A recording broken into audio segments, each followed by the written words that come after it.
So, sicker than most. I don't believe I've ever been in this room for this meeting. I've been around quite a while, man. I want to thank Tony for asking me to leave, I think. Yeah, we'll see. To be determined. You know, my responsibility as an alcoholic is to be there when anybody asks for a hand. I'm to be there. I'm to say yes. You know, and when Tony asked me, you know, 1,000 things went through my mind, like how can I say no, and I had to say yes. So here I am, man. I am I guess what you'd call a double winner. In this, and not in the sense that you probably think. See, I came into another fellowship in 1986 and stayed clean. I'm giving it up right now. Stayed clean for 12 and a half years and relapsed in 99. You know, when I got here, my life was over, man. I had just gotten off the bus, had my little gate money, $200, and you know, I got off, and all I wanted was something. I didn't know what I was busted, disgusted, couldn't be trusted, and desperate for some new insides, man. Just desperate for some new insides. I didn't want anything I had, man. I could smell death right around the corner, but I didn't know if I could stop it from happening. That was a scary thing, man.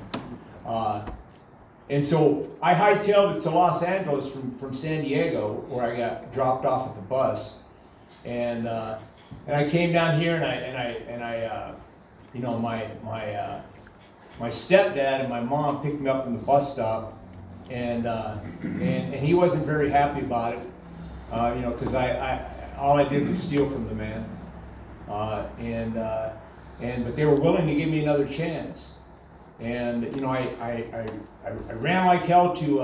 I was willing at that point to do whatever it took to stay clean and sober. I had no idea what was in store for me.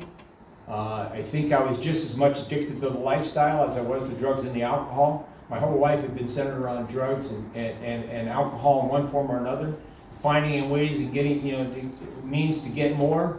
But I knew something had to change. Like the gentleman here that was sharing took his birthday, man, something had to change. And so, you know, I hung out close to a place called Impact House. You know, I was right on the border, man. The guys that were in the, I didn't go through the house, but I sat on the border of where the guys were sitting that were in the house, and I wanted sobriety so bad that I would stay close to them, and I'd ask them, hey, what'd you guys do today? You know, because I wanted what they had. Money, property, and prestige got the best of me, man. I used to go to clean and sober dances, which is where I met my wife. She had a year, I had about 5 months, and I'd already been through 4 or 5 relationships.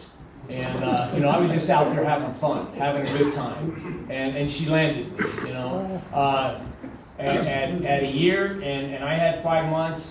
We got married in 1987. I got sober in 1986. We got married in 1987. And everything I ever wanted in life started happening for me, man.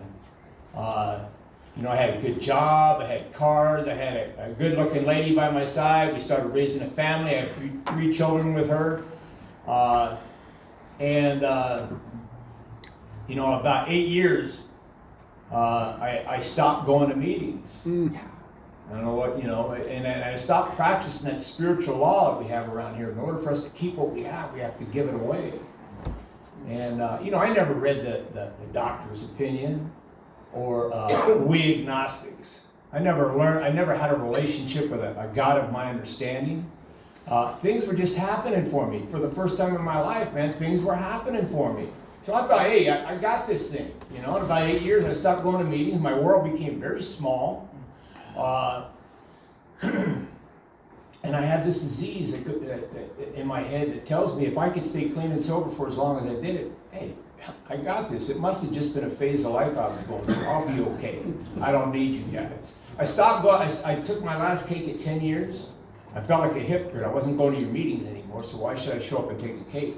So I stopped taking cakes at 10 years.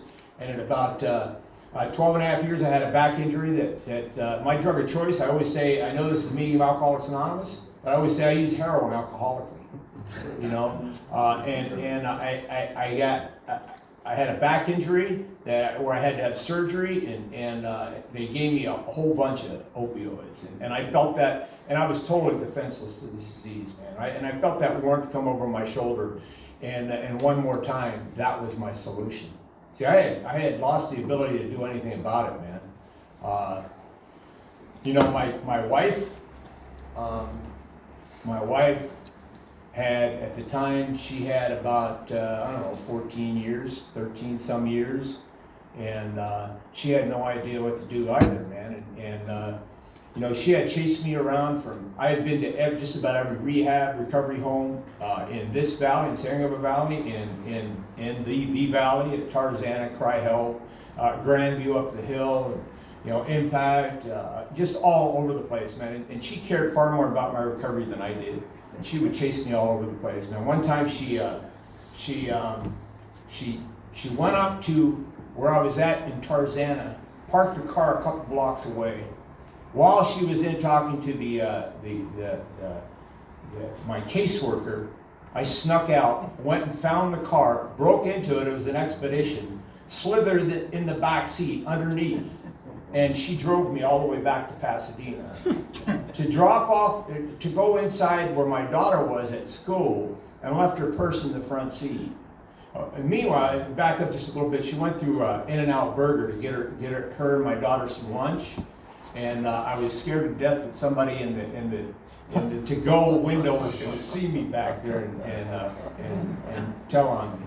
But when she got out of the car to go pick up my daughter, I slithered out of the back seat and reached into her purse and took the last $40 she had, and got out of the car and went to the dope house and got my fix, man. That's what a fucked up alcoholic and addict I was, man. I was stealing from my family. I was stealing everything that was in the house. I felt it belonged to me. At least some of it did. And you know, how do you tell a 3 or 4-year-old that you need their PlayStation more than they do, man? And where are you taking it, you know? I had lost the ability to do anything about it, and I tried to convince my wife.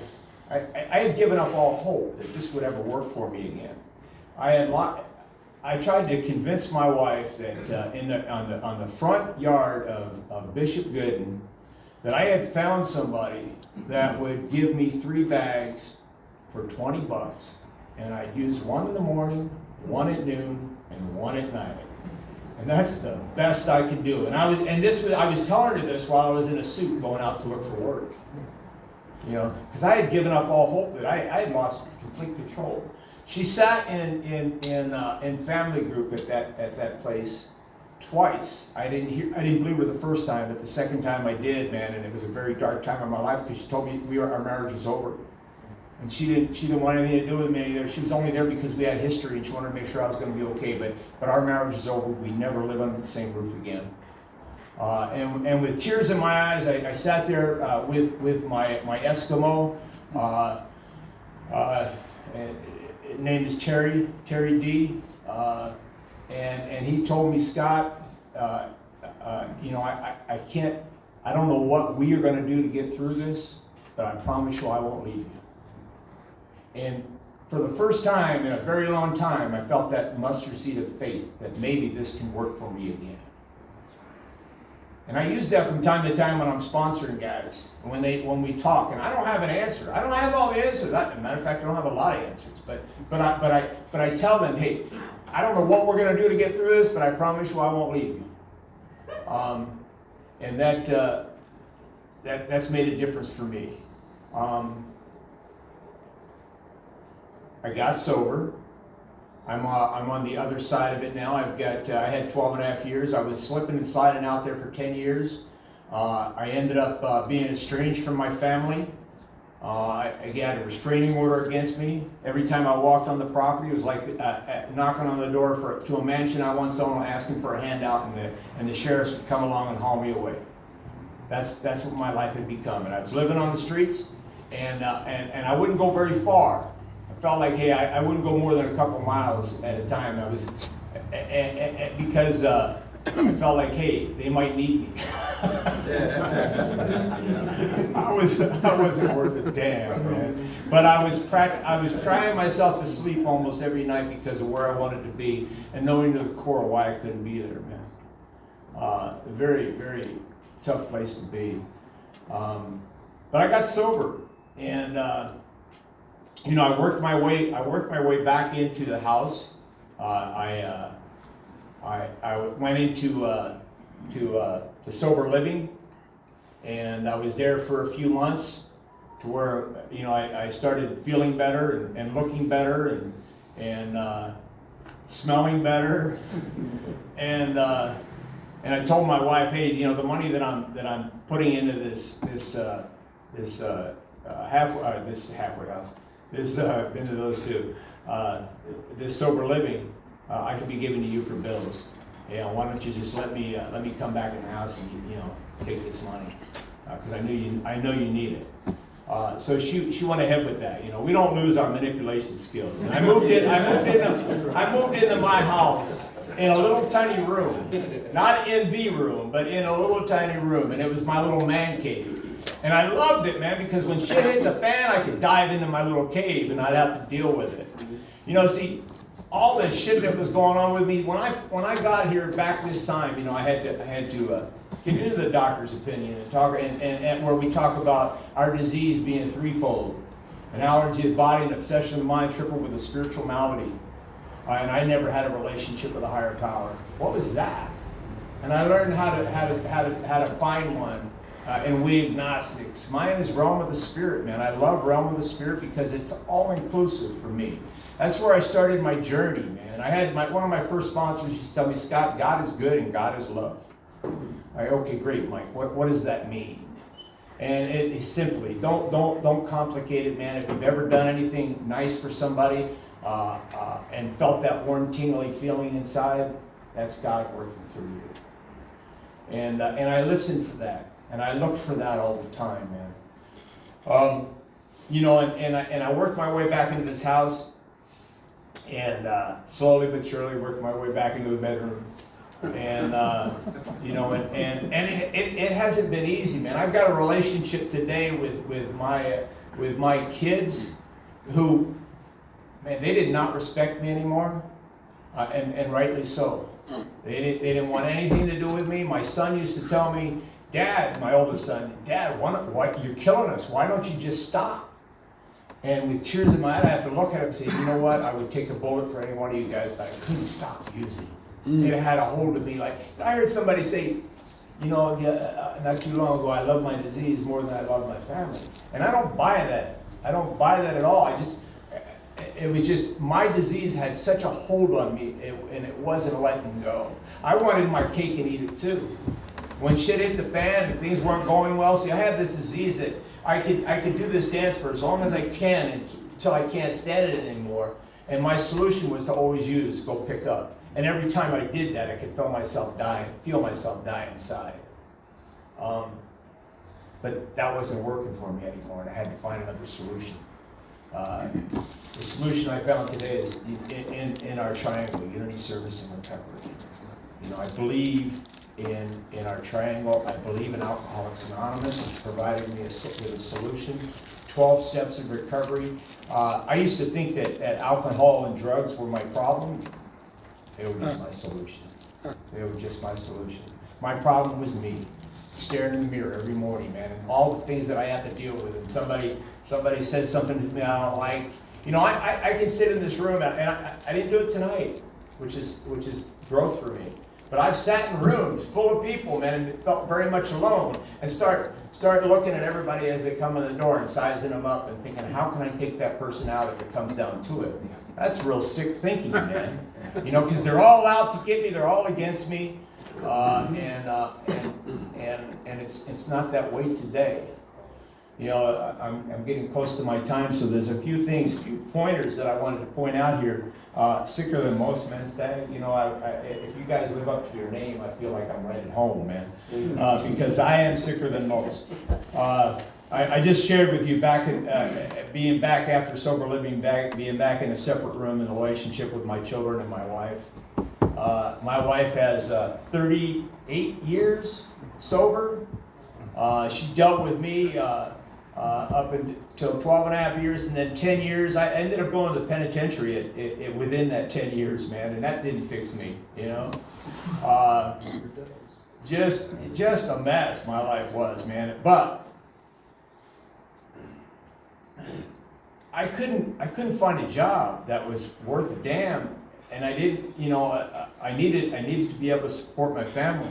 So I started my own IT business, because I had been in computers for a long time, and that was one of my hustles, man. I would create problems on people's network and wait for the call. Really scandalous shit, but I went legitimate. You know, I went on the right side of that, and started making a good living on it, and but being self-employed. By the way, my name is Norman Scott Cooper, and I don't tell everybody my name is Norman except for tonight. You know, because I hated the name growing up. And anytime the bill collectors called, they'd ask for Norman. Oh, he's not here, you know. And I, you know, because that's how I hid from them for almost 10 years in my sobriety. I've got 13 now, but I'm on the other side of that 12 and a half. But you know, they would call and they'd ask for Norman, and I knew who they were right away, and so I'd have all sorts of excuses. I'd all said I'd never talked to them. They couldn't track me down.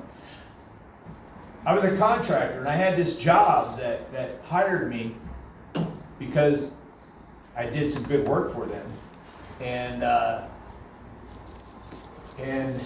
they liked the work I did. So they gave me a job that I couldn't refuse, and I loved it. Shortly after getting the job, I started pinching myself because I almost gave it up because I liked where I was. I was comfortable where I was.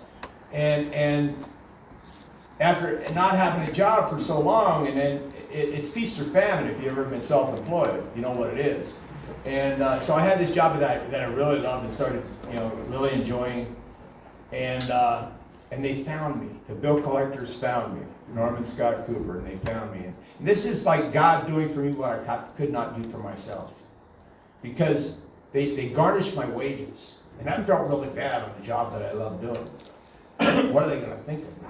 They garnished my wages and they found me. But now I'm found. Now there's a sense of freedom that goes along with that, because now when the bill collectors call me, they ask for Norman, speaking, how can I help you? I don't have to hide. I don't have to run anymore. It was a tremendous amount of freedom. Within that job, I couldn't go to military bases, and part of my job is to go to military bases because I've got felony accounts, right?